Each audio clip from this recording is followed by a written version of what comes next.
Hi, I'm Becky, and I am here to share with you my ascending aortic aneurysm repair journey through surgery.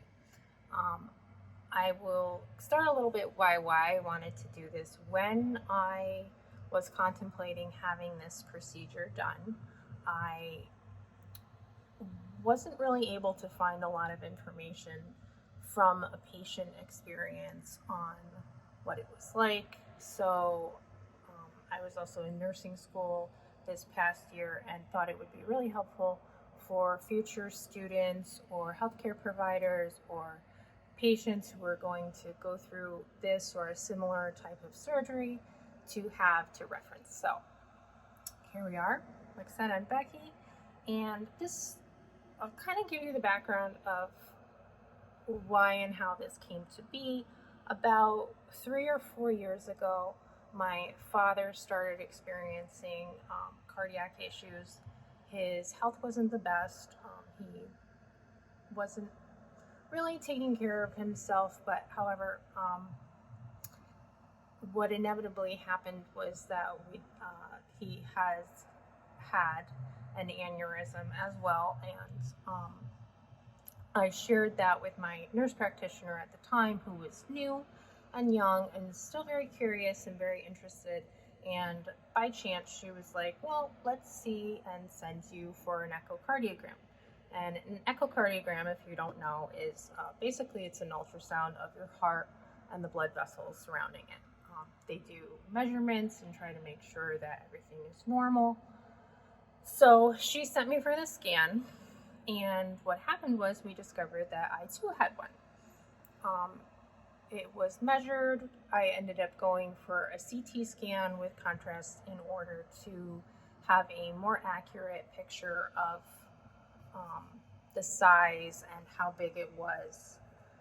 And I was assigned a cardiologist just to monitor my care. And essentially what happened was, and what usually happens is that they monitor healthcare providers will monitor every 6 months or so and check up on the size and see if it's growing or if it's stopped and needs to continue being monitored, or if an intervention needs to be done. So this past year, right after I started nursing school, I shared with my OBGYN that my significant other and I were planning on having a child and trying to get pregnant, probably after nursing school was over. And because of the aneurysm that was discovered, I was referred to a maternal fetal specialist, just to see if it would be safe for me to do so and to conceive. And I went through that process, and it was kind of a couple doctor's appointments back and forth, a couple different specialists, and more testing.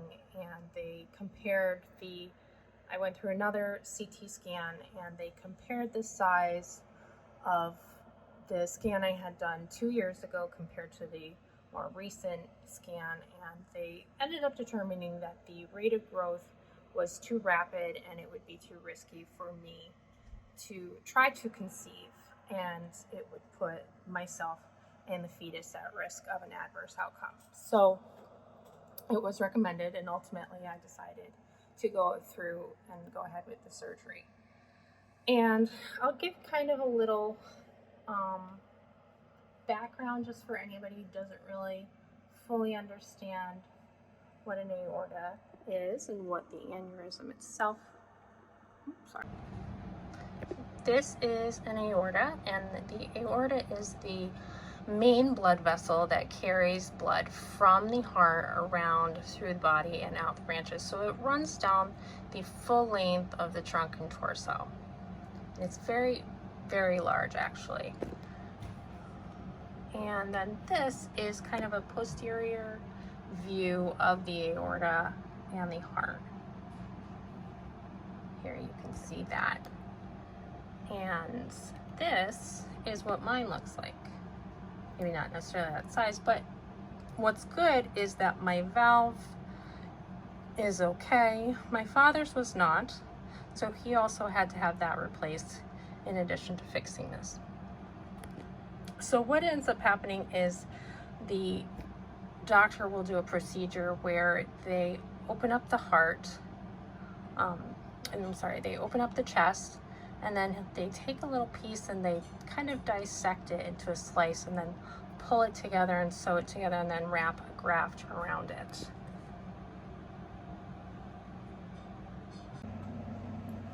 So what's also interesting to note is that when I met with the cardiothoracic surgeon, or the aortic surgeon, he had my father had surgery in October, and he also had the same thing replaced. He also ended up having his aorta replaced, which is a Bentall procedure. And when I went to see the same surgeon by happenstance and by specialty, he had just gotten genetic testing back from my father's blood work, and it ended up being that there is actually a gene mutation which causes this aortic aneurysm to occur, which is very interesting. And I ended up being able to notify my brother and and my sister and their children as well, to have them screened and to prevent, and monitor and prevent any sort of problems from occurring due to that.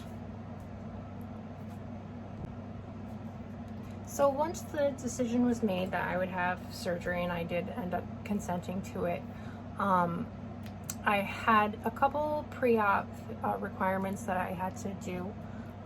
They sent me for blood work, just to check and see what my lab values were, to make sure everything was normal, to make sure that my coagulation or PT, prothrombin time, any of those like labs that would put me at an adverse risk of bleeding out or hemorrhaging. They had me also do a urinalysis. I also ended up doing, along with the blood work, was a screening, a type screen, to check what blood type I was in case that blood products are needed, or when blood products are needed to be administered. That actually had to be confirmed a second time as well. I also needed to have a CT scan of not the chest, but instead of the head, just to make sure that there were no other issues underlying that would prevent surgery from going forward. I ended up having an x-ray of my lungs to make sure there was no consolidation, no fluid in my lungs, no issues like any air in my lungs, or any like adverse issues that would also cause or affect anesthesia. So what else? I think that's about it. So my instructions have been, I feel like I did a lot more running around, to be honest with you. It felt like a lot, but maybe that was also because I was in nursing school at the time and I really had absolutely no time to do anything. And I was very worried about making sure I would get all of this done. So yeah, so a lot of doctor's appointments, a lot of checking, a lot of blood work, blah, blah, blah. They did end up sending me home with a chlorhexidine wash, which I am going to, after this, I'm going to wash from the neck down, which is an antibacterial wash. And I ended up cutting my hair. I did have long hair before this. I ended up cutting my hair. One, I was just sick of it. Two, I also thought this is going to be a lot easier to take care of. So I am nervous a little bit, but I was told I can take a Klonopin in the morning, so that's relieving, because I am going to be a little anxious and worried. I'm really not worried that anything bad is going to happen, to be honest with you. What I'm really not looking forward to is the hospital stay, but I am hoping that it will be short, and I am believing that it's going to be a very fast recovery. I'm also at kind of an advantage because of my age. I'm 36 and I'm relatively healthy. You know, I wish I worked out more, but because of my sedentary lifestyle with nursing school, that hasn't happened in a while.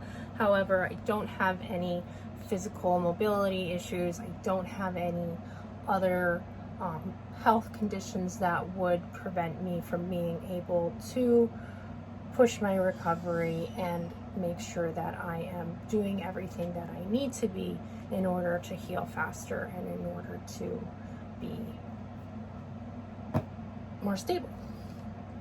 So my schedule for tomorrow is I am supposed to show up to the hospital and check in at 6 a.m. and I have been kind of reassured. I spoke to anesthesiology on the phone. I answered a lot of their questions that they had, just, you know, about anything that might affect the surgery and just sort of verification. And then I spoke to them again today, and I've talked to Dr. Rossi a few times throughout this process. Dr. Rossi is my cardiac surgeon. And I'm feeling pretty reassured that everybody's on the same page and that they know what they're doing. As a nursing student, I was able to get some time to observe in an OR, which is a really interesting experience.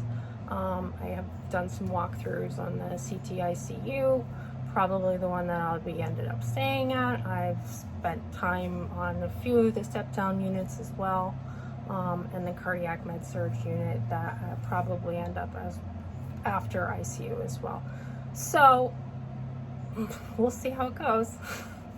But thank you for listening to my story, and thanks for, watching my channel, and follow along for next time to see what happens. All right, I will see you tomorrow.